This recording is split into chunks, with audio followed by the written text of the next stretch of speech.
This is Mick Foley. Former WWE Superstar Hornswoggle. This is Dave LaGreca from Busted Open. I am WWF's longest reigning light heavyweight champion, Gilbert, and you are now somewhere in the ring. Somewhere in the ring.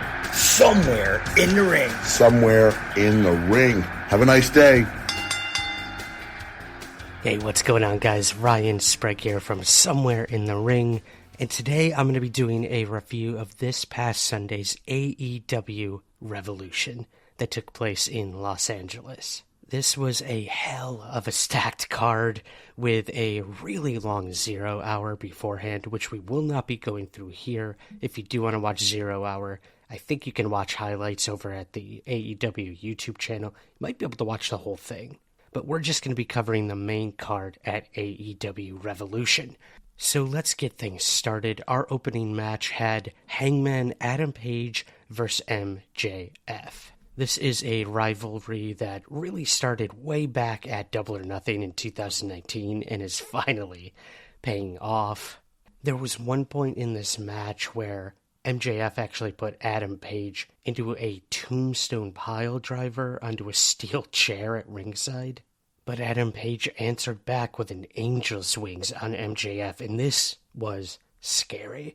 It looked like MJF landed straight on his face, so I hope he's doing okay today. Maybe a bloody nose, a broken nose, I should say, maybe a broken neck. But yeah, sending him our best. Adam Page did defeat MJF to win this match. MJF at one point got on the mic over a commentary and dropped an F-bomb, which I think was sort of in response to Cody Rhodes' F-bomb over at WWE. So, yeah, that was interesting to say the least. But yeah, great match to start things off. Little scary with that angel's wings. So yeah, hope MJF is okay. Next up, we had the Women's TBS Championship, and this pitted Momo Watanabe versus Mercedes Moné. Great match. Not a ton of build up to this one, but Watanabe really held her own in this. Mercedes was clearly the leader of this match, and she continues to just get better and better and better in the ring. I'm just so happy that we're kind of moving away from the whole disdain for the CEO character and hating on Mercedes, because she just continues to deliver in the ring and is putting on some great matches, and that's what she does best. So let her do it. This was one of them, and good match, really good match. Mercedes did retain and defeated Watanabe. So yeah, it was hard to follow this opening match with MJF and Adam Page, but I thought these ladies did a great job.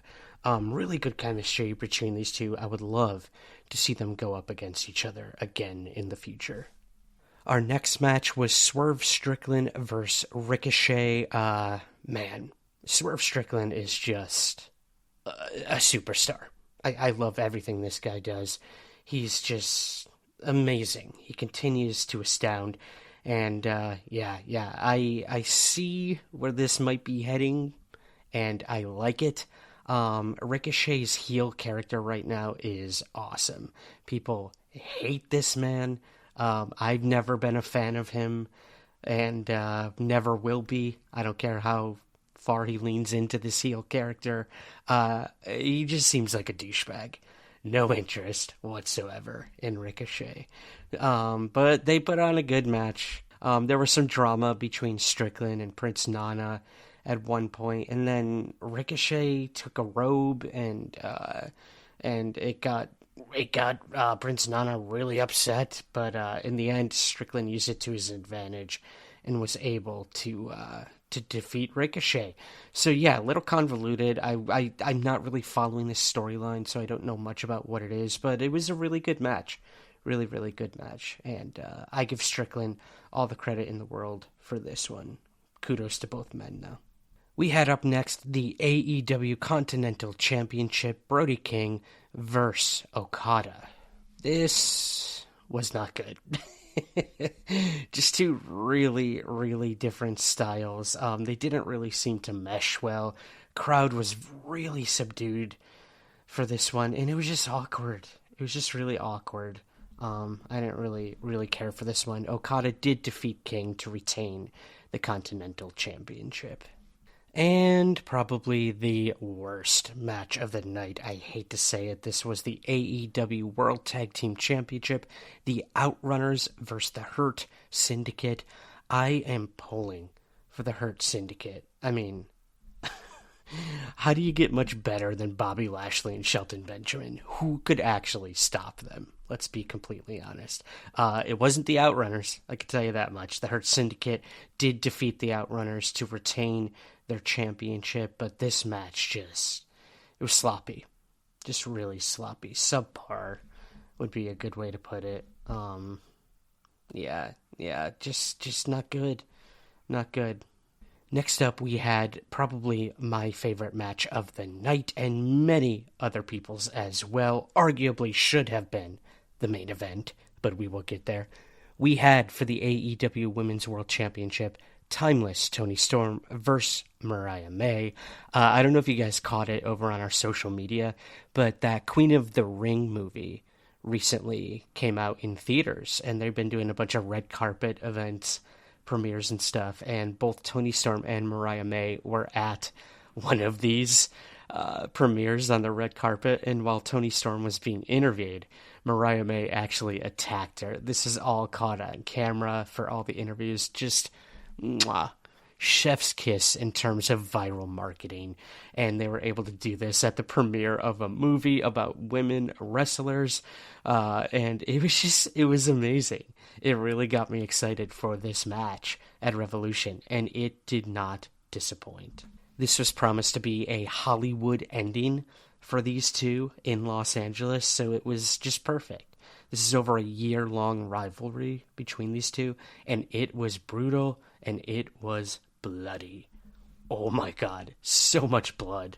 Steel chairs, tables, ring steps, glass, champagne bottles, and the infamous shoe that started all of this. Both women drew so much blood. I will say the match was a little sloppy, especially during the whole sticky Lake Champlain, Ryan? Sticky champagne spot. It was weird. It was awkward. It didn't really work, but I get what they were going for. But yeah, in the end, Storm defeated May to retain the AEW Women's World Championship.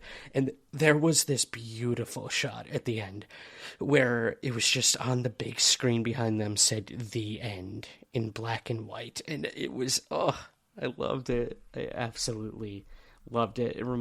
All of this reminds me so much of Sunset Boulevard, which is one of my all-time favorite movies and musicals, and I just loved this. It was amazing. It was amazing, and should have been the main event, but we will get there.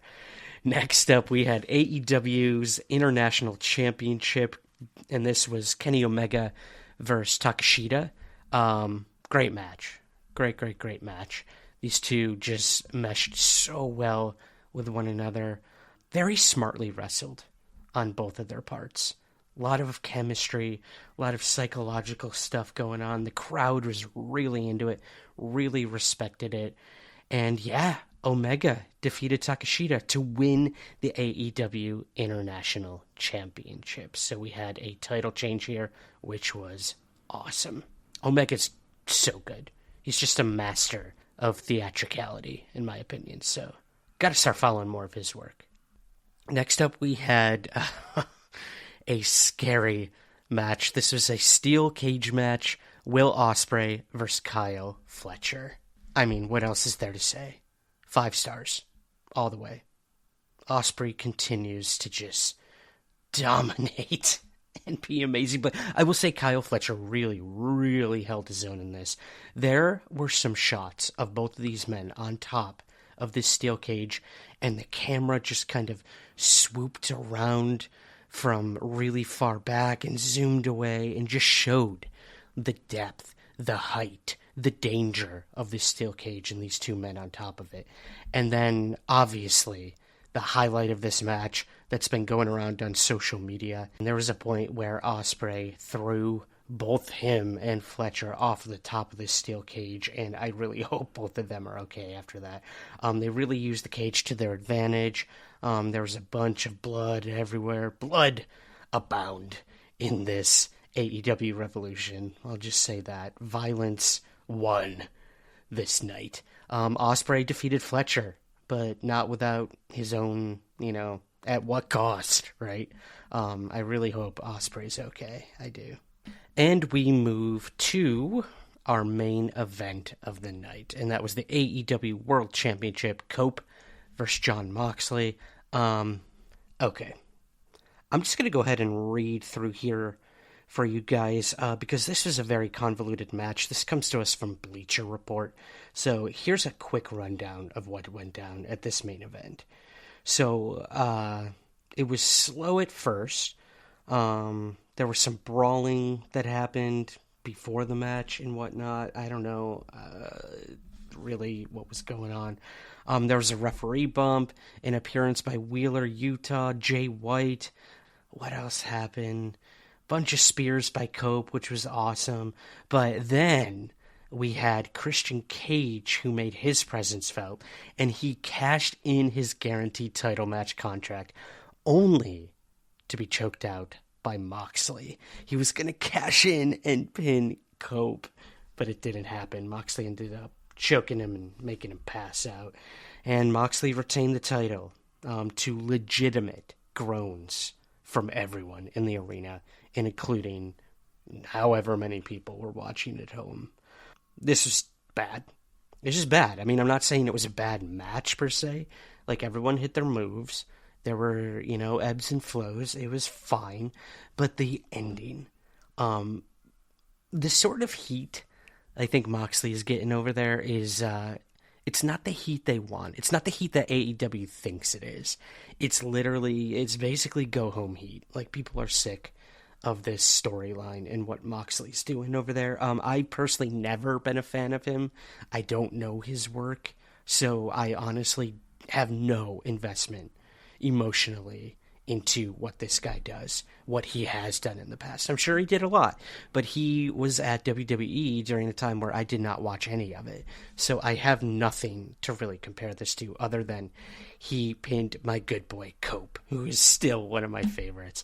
And it would have been such a genius cash in by Christian if he actually had won this. But no, they went with Moxley, and the crowd was booing, and what a way to suck the air out of the room. You had an incredible women's match, like, right before this, pretty much, and then we go into this, and you could tell people were pissed, but the segment was saved at the end of the pay-per-view, when Swerve Strickland stood out there and did a double stomp to Moxley to set the stage for him as his next challenger. So, I hope Swerve Strickland wins the title back and away from Moxley. He's got to go away. But a lot of people, myself included, do believe that they should have swapped places. This match should have swapped with Storm vs. May, and Storm vs. May should have been the main event. I mean, this is the end of the rivalry between those two. It should have been the main event. It was a better match, better story, better performances, better everything. So, yeah, while this was a pretty good pay-per-view, it definitely wasn't one of the better ones to come out of AEW recently, and it was very, very much ruined by this main event. I hate to say it. So this definitely is not going to be one of my favorite pay-per-views. I keep saying, like, AEW kills it every time, and while there was a lot of good with this one, I think their production value and quality has gone up dramatically. The cameras are catching much better things, really showing the intricacies of a lot of these performers and their stories.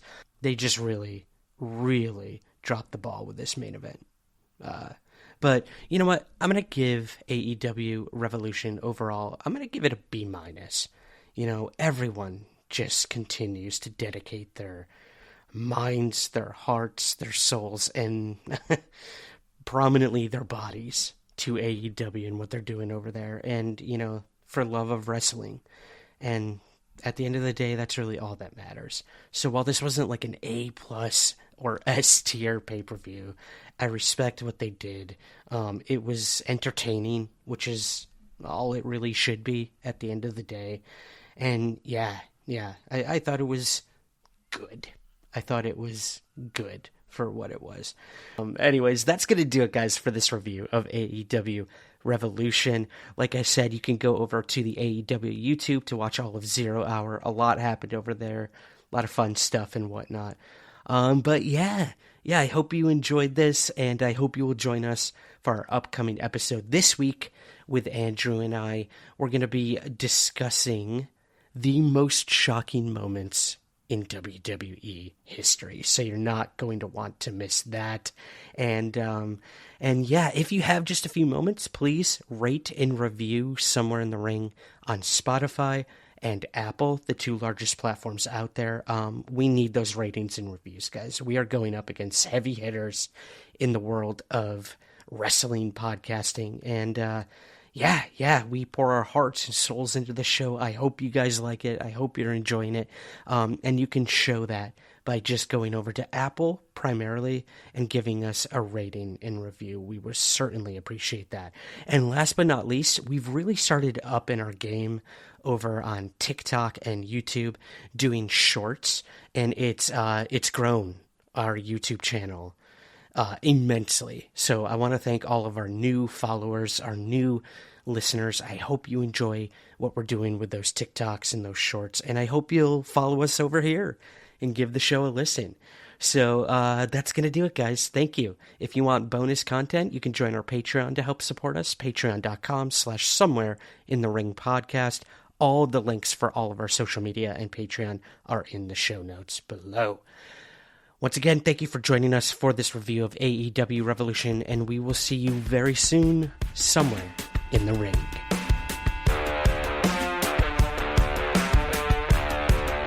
This has been Somewhere in the Ring. Thank you for listening. Subscribe wherever you get your pods, and be sure to rate and review on Apple, Spotify, or wherever possible. We'll see you again soon, somewhere in the ring.